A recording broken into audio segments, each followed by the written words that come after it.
The biggest ones that folks have been paying attention to is the roundabout on Highway 14 at 42 over at Iota.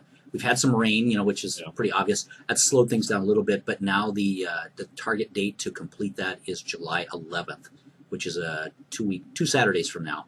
And folks can look too. We're looking to do a celebration opening that on July 13th, a Monday.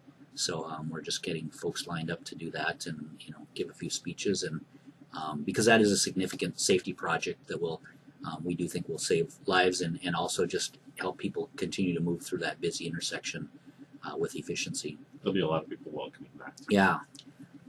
Unfortunately, then as soon as that's open, Highway 42, when you go north from Iota to Plainview, is due for what's called a mill and overlay.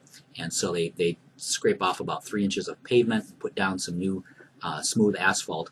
But along with that, when we do these projects, we look at the culvert situation. Are culverts failing? How is the drainage in areas? So there are a number of culverts that will need to be replaced. And as you know, culverts go from one side of the road to the other, which means we got to pull that out and create a hole in the road. So that's why we need to close Highway 42 for a period of time. I believe that'll begin, probably July 13th, and there's probably a 30-day closure in there. It's going to be completely shut down. Yeah, there'll be local traffic. Folks that live along that road will be able to get to their homes and farms. But for the general traffic that's just using that to get through, there's a detour just to the west of that that'll follow some county roads, and it'll be well signed and marked in advance. So depending on what your direction is, if you're going north-south there, it's not much of a deviation distance-wise. If you're looking to maybe go east-west, but you're using 42 to get to some of that, there might be a little bit of backtracking that you might have to do if you're not following the detour. If you're going to Carly State Park or something like that, just pay attention to detour or check the MNDOT map, that 511mn.org. So that'll begin after the roundabout's open. We did want to close two things at one time. 14 will be good, but going north will be a mess. Yeah. However, if you go to the west side of 14 on the west side of Rochester, that is another mill and overlay that'll be starting July 6th.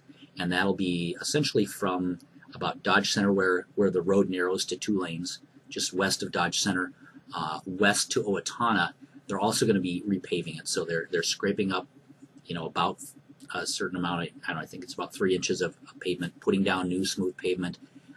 That, because it's a 2-lane road, will require that we'll have flaggers and pilot cars. So there will be times you should expect delays there. If you're going to Owatonna or parts west and you're using Highway 14 from Rochester, that just work in that extra delay time, because you may have to sit in a line with vehicles until the line from the other side passes through safely. Then the pilot car will come around and guide you through. It won't be a real long stretch that you have to go through, but you have to wait for the pilot car. So we're just, again, people, use patience, plan ahead. That'll be a big thing. And then 63 south of Spring Valley is still under construction. They're doing concrete pavement rehabilitation. But that should wrap up later this month, and we'll get that detour open. That's been going along well. The rain's, slowed us down a little bit here and there on some projects, but nothing significant.